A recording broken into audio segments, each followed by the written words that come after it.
So I recently read Man's Search for Meaning by Viktor Frankl. The author was a Holocaust survivor and a psychiatrist. And one of the concepts from this book that keeps turning over in my mind is this idea that circumstances are often beyond our control.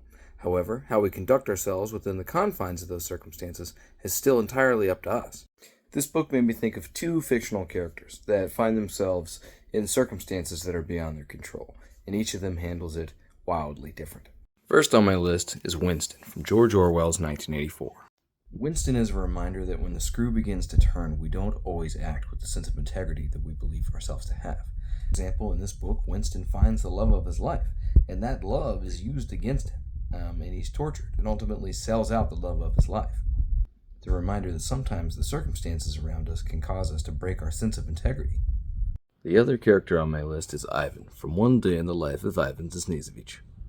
Ivan is perhaps one of my favorite characters in the book of all time because he escapes the cruel reality that he's in by finding little tiny reprieves and moments of happiness in extremely dark circumstances. His life is arguably hell, and yet somehow a bowl of soup on a cold day or a fresh pair of socks can bring him happiness in a place where no happiness should be found.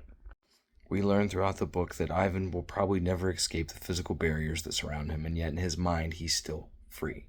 And in a sense, his spirit can't be broken, and it's commendable.